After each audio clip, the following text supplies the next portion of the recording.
Hey there, ladies and gentlemen. Welcome back to Succinct Psychology, aka Succinct. My name is Jaia Hendrickson, and this video is going to be a continuation of my two previous videos covering Chapter 10 in Principles of Social Psychology, looking at aggression. The average American child watches over 4 hours of television every day, and these programs contain both physical and non-physical aggression. Furthermore, the amount, intensity, and graphic nature of the violence that children view continues to escalate every year. It's been estimated that by the age of 12, the average American child has seen over 8,000 murders and 100,000 acts of violence. At the same time, children are also exposed to violence in movies, video games, virtual video games, as well as in popular music and music videos that include violent lyrics and imagery. Now that you know about the importance of the social situation, it might not surprise you to hear that these situational exposures to violence have an effect on aggressive behavior, and they do. The evidence is impressive and clear. The more media violence that people view, including children, the more aggressive they're likely to become. The relation between TV violence and aggressive behavior is about as strong as the relation between smoking and cancer, and between studying and academic grades. If you watch a lot of violence, you're more likely to become aggressive.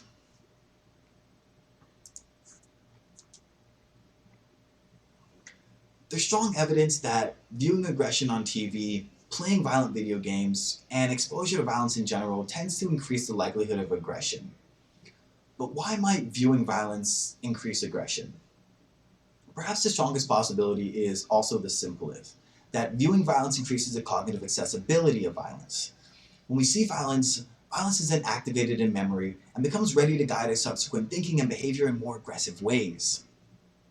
One way of understanding this process is shown here in the figure on the slide. According to this model, the activation from viewed violence spreads automatically in memory from the perceived violent acts to other aggressive ideas, and in the end this increases the likelihood of engaging in violence. So we have seeing violence, so violent TV, violent video games, exposure to handguns, leads to aggressive thoughts, so shoot, gun, hurt, kill, which in turn creates violent behavior, such as retaliating, using guns, gossip, and ridicule. Another outcome of viewing large amounts of violent material is known as desensitization, which is the tendency to become used to and therefore less influenced by a stimulus. When we first see violence, we're likely to be shocked, aroused, and even repulsed by it. However, as we see more and more violence over time, we become habituated to it, such that subsequent exposures produce fewer and fewer negative emotional responses. In the end, we may begin to see violence as a normal part of everyday life and become accepting of it. So in sum, continually viewing violence substantially changes how we think about and how our brains respond to events that occur to us. Frequent exposure to violence primes aggression and makes aggressive behaviors more likely. And viewing aggression frequently makes the aggression seem more normal and less negative. If we create a world for ourselves that contains a lot of violence, we become more distrustful and more likely to behave aggressively in response to conflict.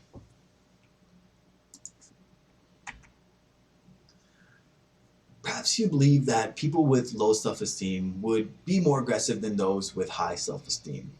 And in fact, the opposite is true.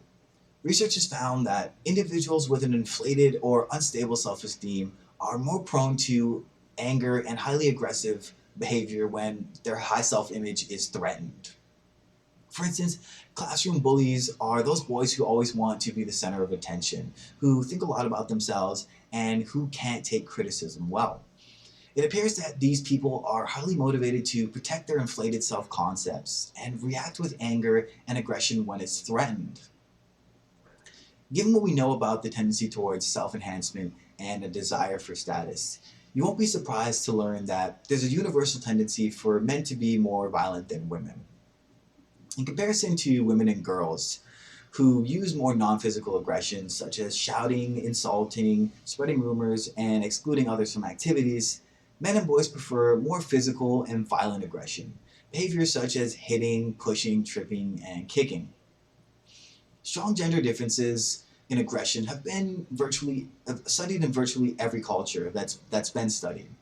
Worldwide, about 99% of rapes are committed by men, and about 90% of robberies, assaults, and murders are also committed by men. Among children, boys show higher rates of physical aggression than girls do.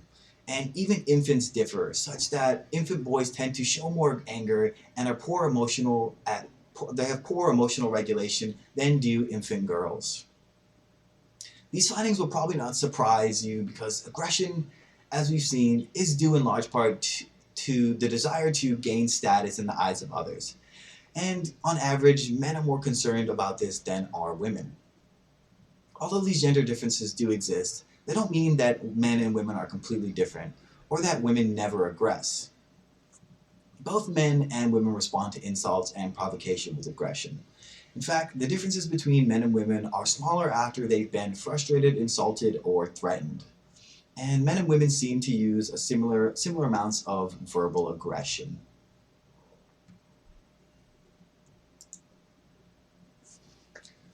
The United States continues to be an extremely violent country, much more so than other countries that are similar to it in many ways, such as Canada, Australia, New Zealand, and other Western European countries. On the other hand, countries in Eastern Europe, Africa, Asia, and South America have more violence than does the United States. These differences show that cultures vary dramatically in how and how much their members aggress against each other. When children enter a violent culture such as the United States, they may be socialized to be even more violent. In a study of students at a high school near Detroit, Michigan, Suedain and Huseman in 1999 found that children who'd been born in the United States were more accepting of aggression than were children who had immigrated from the Middle East, especially if they did so after the age of 11. And in a sample of Hispanic children in Chicago, children who'd been in the United States longer showed greater approval for aggression. In addition to differences across cultures, there are also regional differences in the incidences of violence. For example, in different parts of the United States. One of these differences, which describes the variations in a social norm that condones and even encourages responding to insults with aggression, is known as the culture of honor. The homicide rate is significantly higher in southern and western states, but lower in eastern and northern states. One explanation for these differences is in terms of the variation in cultural norms about appropriate reactions to threats against one's social status. These cultural differences apply primarily to men. Some men react more violently than others when they believe that others are threatening them. The social norm that condones and even encourages responding to insults with aggression, the culture of honor, leads even relatively minor conflicts or disputes to be seen as challenges to one's social status and reputation and can therefore trigger aggressive responses. The culture of honor is more prevalent in areas that are closer to the equator, including southern parts of the United States. In one series of experiments, researchers investigated how white male students who had grown up in either northern or southern regions of the United States responded to insults. The experiments, which were conducted at the University of Michigan, involved an encounter in which the research participant was walking down a narrow hallway. The experimenters enlisted the help of a Confederate who didn't get out of the way of the participant and instead bumped into the participant and insulted him. Compared with Northerners, students from the South who'd been bumped were more likely to think that their masculine reputations had been threatened, exhibited greater physiological signs of being upset, had higher levels of testosterone, engaged in more aggressive and dominant behavior, such as giving firmer handshakes, and were less willing to yield to a subsequent Confederate. So we see here in the graph we have red representing the northern students and yellow representing the southern students. And we see both in aggressive behavior and testosterone that the southern students had higher levels than did the northern students. Alright folks, this is going to conclude my third and final video covering Chapter 10 in Principles of Social Psychology, looking at aggression.